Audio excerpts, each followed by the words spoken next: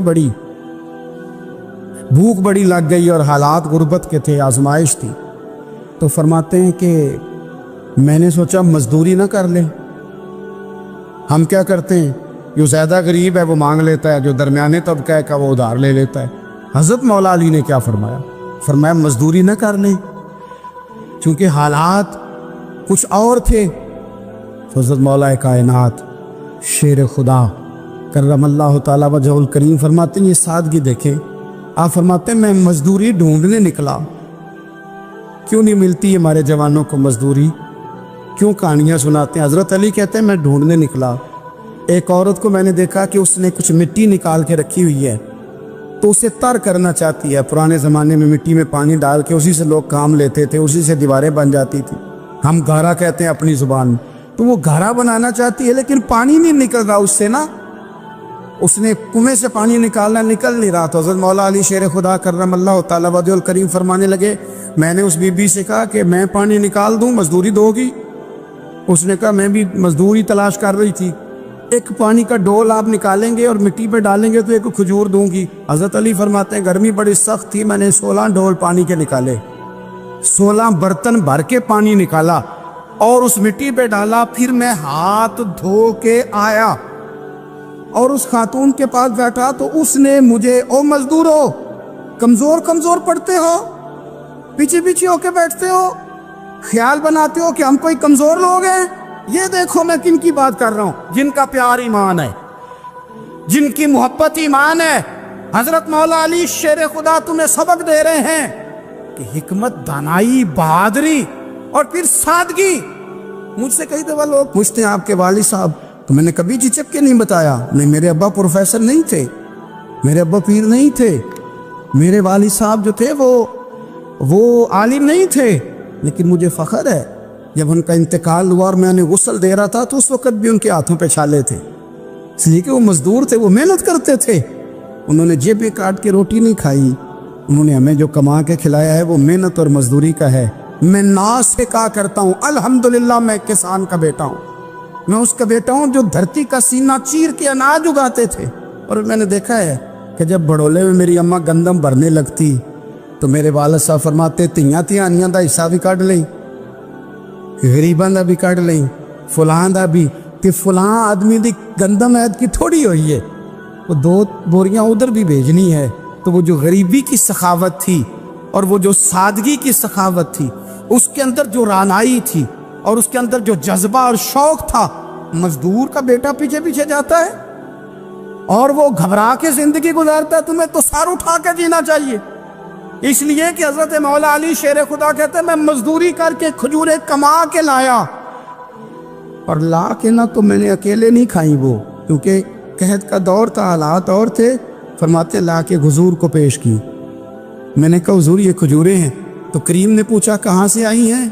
میں نے عرض کی حضور بھوک بڑی لگ رہی تھی تو مزدوری کے لیے نکلا، تو ایک عورت نے اپنے مٹی کو پانی لگانا تھا تو میں نے محنت کر کے یہ 16 کھجوریں کھائی ہیں۔ تو کہتے ہیں حضور زمین پہ بیٹھے تھے، مجھے بھی ساتھ بٹھا لیا، کھجوریں ہم نے وہاں رکھ لی، بڑے شوق سے میٹھی میٹھی باتیں بھی ہونے لگی۔ یہ تو جو لوگ روز کھاتے ہیں نا گوشت، وہ تو نخرے کرتے ہیں، کہتے ہیں وہ جناب یہ چیز مجھے ہضم نہیں ہوتی، کولیسٹرول ہے فلان، پیچھے لے جاؤ پیچھے۔ لیکن کبھی آپ دوپہر کو مزدور کو روٹی کھاتے دیکھیں، اور جس طرح ہاتھ دھوتا ہے اور پونے کو اچار لگ جاتا ہے سارا جو وہ باندھ کے لایا ہوتا ہے، اور لیکن جب وہ کھا کے کھانا اچار کے ساتھ آسمان کی طرف دیکھتا ہے، لفظوں میں نہیں، کیونکہ لفظ تاثیر سے بنتے ہیں، تلفظ سے نہیں، اہل دل آج بھی ہیں اہل زبان سے آگے، وہ جو لہجے سے رب کا شکر ادا کرتا ہے تو اس کی آنکھوں کی روشنی بتاتی ہے کہ جو اس نے کھایا ہے اس نے رب کا شکر بھی صحیح کر کے ادا کیا ہے، پھر اٹھ کے کام۔ تو حضرت مولا علی شیر خدا کہتے حضور نے مجھے وہیں بٹھا لیا اور رغبت سے کھجوریں کھانے لگے۔ ایسا کوئی محبوب کہیں ہوگا نہ کہیں ہے، دیکھو بیٹھا ہے چٹائی پہ مگر عرش نشی ہے، اور ملتا نہیں کونین کو کیا کیا تیرے در سے، ایک لفظ نہیں ہے جو تیرے لب پہ نہیں ہے۔ اپنی زندگی میں یہ 3 باتیں اپنائیں، ایک تو حکمت کے ساتھ دانائی، مزاج جارحانہ نہ بنائیں، جارحانہ مزاج سے کچھ بیوقوفوں کو تو متاثر کیا جا سکتا ہے، فہم و فراست والے لوگوں کو متاثر نہیں کیا جا سکتا۔ جارحانہ مزاج نہیں، حکمت والا، دانائی والا، معاملہ فہمی والا مزاج بنا۔ اور دوسرا، کمزور نہیں پڑے زندگی میں، اپنے آپ کو خود حوصلہ دیں، اپنے آپ حوصلے میں ہوں گے تو آپ کے ارد گرد لوگ تسلی میں ہوں، آپ اپنے مزاج میں دلیری لائیں۔ اور تیسری بات، زندگی کو سادہ کریں، یہ سادہ ہوگی آپ کے لیے، آپ کے گھر والوں کے لیے، سب کے لیے آسانی ہو۔ جو آدمی گھر جاتا ہے اور مصیبت کھڑی کر دیتا ہے نا میں آ گیا ہوں، تو اس کے گھر والے بھی بڑے پریشان ہیں، اس کے بچے یہ دعا نہیں کرتے ابا جی گھر آئیں، بلکہ یہ دعا کرتے ہیں کہ یہ آئے ہیں تو اللہ جانے کب جائیں گے۔ حضور کو مکہ بھی بڑا ہی پیارا ہے، اس شہر سے بھی رسول کائنات کو بڑی ہی محبت، لیکن پتہ ہے مسلمانوں کو مدینے سے اتنا پیار کیوں ہے؟ یہ محبت ذاتی نہیں، یہ بھی خدائی ہے، یہ نہ اللہ کی دی ہوئی، مالک کی عطا ہے۔ حضور نے دعا فرمائی مدینے کی محبت کے لیے، نبی پاک نے، جو ہمارے سینے مچلتے ہیں، دل تڑپتے، ہماری اولادیں روتی ہیں، ہم سب کچھ قربان کر کے بھی اس شہر نور میں جانا چاہتے، تو یہ خدائی فیصلہ ہے، اللہ کی پیدا کی ہوئی محبت ہے۔ حضرت سیدہ عائشہ صدیقہ رضی اللہ تعالیٰ عنہ فرماتی ہیں، بخاری مسلم میں موجود ہے، فرماتی ہیں جب رسول پاک صلی اللہ علیہ وسلم مدینہ تشریف لائے تو حضرت ابو بکر صدیق رضی اللہ تعالیٰ عنہ اور حضرت بلال حبشی رضی اللہ تعالیٰ عنہ کو نا بخار ہو گیا، تو فرماتی ہیں چونکہ دونوں کو بخار تھا تو ایک روایت میں تو یوں بھی ہے کہ حضرت بلال نا مکے کے فراق میں شعر بھی پڑھتے تھے۔ انسان اپنے علاقے سے پیار کرتا ہے نا، تو مکہ مکرمہ کے فراق میں، جدائی میں اشعار بھی کہتے تھے۔ حضرت عائشہ صدیقہ رضی اللہ تعالیٰ عنہ کہتی ہیں ان دونوں کا بخار کا حال مجھے معلوم ہوا تو میں حضور کی بارگاہ میں گئی، میں نے عرض کی یا رسول اللہ صلی اللہ تعالیٰ علیہ وسلم، جناب صدیق اکبر کو بھی بخار ہے، سیدنا بلال حبشی کو بھی، میرے دوستو چاہیے تو یہ نا کہ بیماری کی اطلاع ملے تو شفا کی دعا ہو، پر کریم محبوب دلوں کے حال جانتے ہیں نا۔ حضور نے کیا دعا فرمائی، کہا اے اللہ جس طرح ہمیں مکے سے محبت تھی نا، اسی طرح ہمیں مدینے کی محبت دے دے، بلکہ ہمارے دلوں میں مدینے کی محبت مکے سے بھی زیادہ فرما دے۔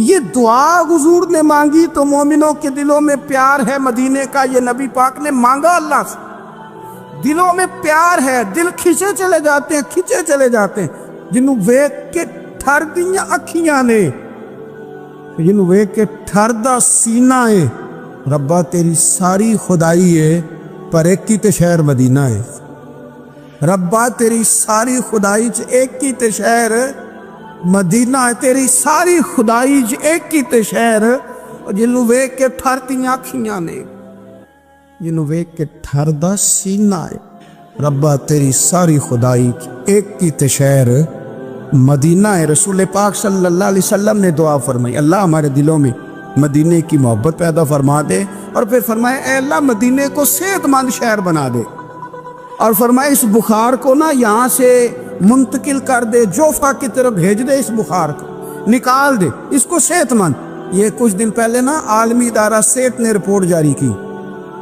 یہ عالمی ادارہ صحت نے دنیا کے سارے شہروں میں صحت کے لحاظ سے سب سے زیادہ بہترین شہر رسول ہے، مدینہ منورہ ہے، مدینہ منورہ ہے۔ ہم عالمی ادارہ صحت والوں سے کہتے ہیں تم رپورٹ نہ بھی نہ جاری کرتے، تم نے تو آج رپورٹ جاری کی ہے نا، تو یہ رپورٹ تو فرشتوں نے پہلے بنا دی تھی، اس لیے کہ حضور نے دعا کی تھی اللہ مدینے کو صحت والا شہر بنا دے۔ وہاں تو بڑے بڑے بیمار جا کے ٹھیک ہو جاتے، بڑے بڑے کمزور جا کے تندرست ہو جاتے، بڑے بڑے بوڑھے جا کے لگتا ہے توانا ہو گئے۔ وہ تو شہر ہے، کیا باتیں ہیں اس شہر کی۔